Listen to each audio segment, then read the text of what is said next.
like to kindly invite our distinguished panelists, Professor Suhasil Nazara and Mr. Sarjito and Dr. Walid Abdul Wahab to the podium to start our panel session. Please.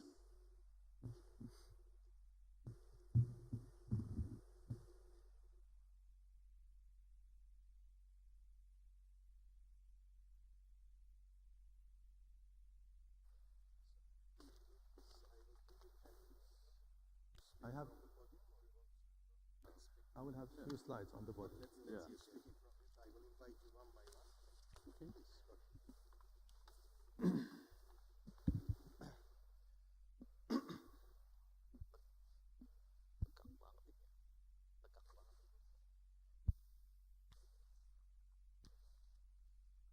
So the way we will implement this panel session will be, I will be giving the floor for our distinguished panelists for around 7 to 10 minutes for their initial remarks.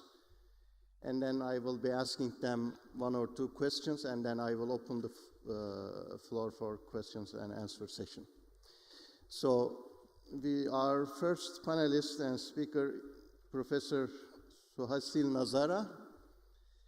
He got his bachelor degree from Faculty of Economics, University of Indonesia, and then he got his master's degree from Cornell University and the PhD degree from University of Illinois at Urbana-Champaign. And since February 2015, he is the chairman of Fiscal Policy Agency, Minister of Finance of the Republic of Indonesia, and he is also a professor of economics at the Faculty of Economics of the University of Indonesia, where he is also lecturing. Professor Nazara, please. The floor is yours.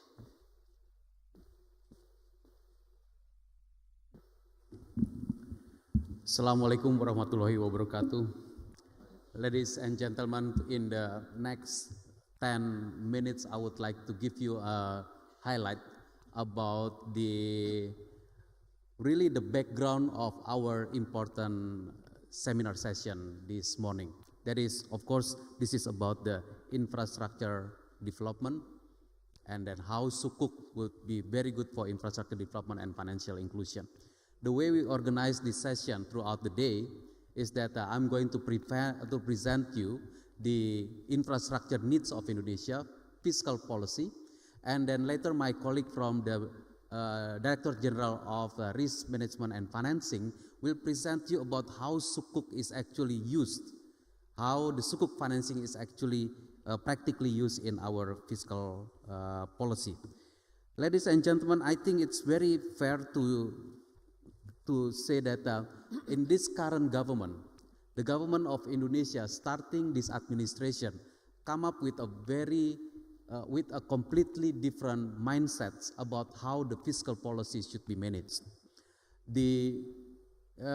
One of the most important element is that in our budget, the way how we handle the government's money, we understand that it is very important that the government spend enough money for infrastructure development.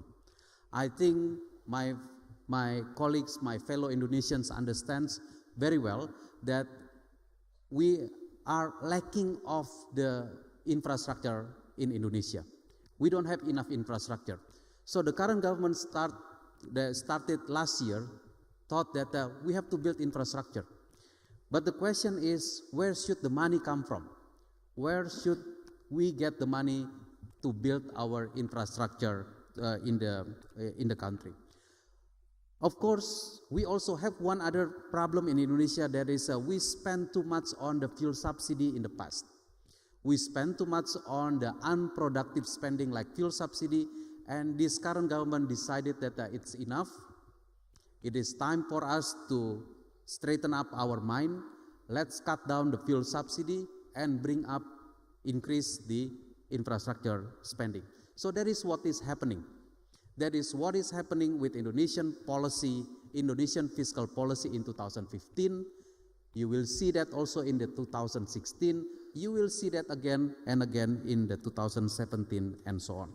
Ladies and gentlemen, let me go to the slide number 10, which is going to show you, right one after this, yes, which is showing you the red line on the top is our education spending, Indonesian education spending. And by law, Indonesian education spending must be at least 20% of the budget. That is in our constitution. 20% of Indonesian budget must be spent on education. Then the line below that, the green line, is our energy subsidy. So you see there is a big drop in our energy subsidy, which is fuel subsidy, premium subsidy, gasoline, that is decided by the government 2015, cut them down and then stay low. And then we switch the money to the infrastructure spending, which is the green line in the middle. So you see the spike up going, the increase of that on that line, and the healthcare is on the way below. It is 5% of our budget. Ladies and gentlemen, the need for infrastructure development in Indonesia is quite massive. Indonesia is an archipelago country. The next slide actually gives you the list of infrastructure development on the plan for 2015 and 2019 until 2019, and altogether, I can tell you that we need not less than 5,000 trillion Indonesian rupiah, or more than 400 billion US dollar for all of them. Not to mention the maintenance. It's a huge amount of money that we need, and then it is quite fair to say that the state budget will only can cover about 130 billion US dollar. So we have to find the remaining from non-government. We have to find the remaining from the non-government, and it is quite, and we have several logic to that. Number one is the capital spending to state-owned enterprise, which will be leveraged. So the main difference, so you see, government can spend money to line ministries, government can also spend money for capital spending to the state-owned enterprise. The main difference between the two is that the money that we spend on the line ministry cannot be leveraged. If we spend 1 million rupiah, that will become a project worth of 1 million rupiah. But if we spend money as a capital spending to the state-owned enterprise, we spend 1 million, we expect that 1 million will become 4 million, 5 million worth of project financing by way of the financing, by way of leveraging. The other thing is the private sector. So state-owned enterprise, number two is the private sector. Private sector by way of the public-private partnership and by way of the pure private infrastructure development is developed now in Indonesia. Public-private partnership is still at the very initial stage, but the pure private we are still inviting.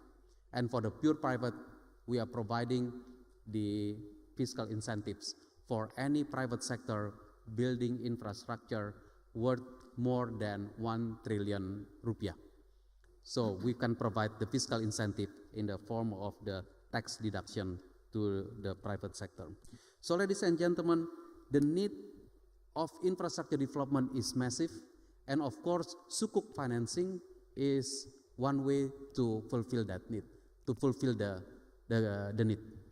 And we have been doing that, and I think so far the outstanding Sukuk is at 9.5 billion US dollar for Indonesia, and later my colleague in the next session can elaborate to you in more fully about our Sukuk portfolio as well as its management. Let me use the next couple of minutes to talk to you about one other thing.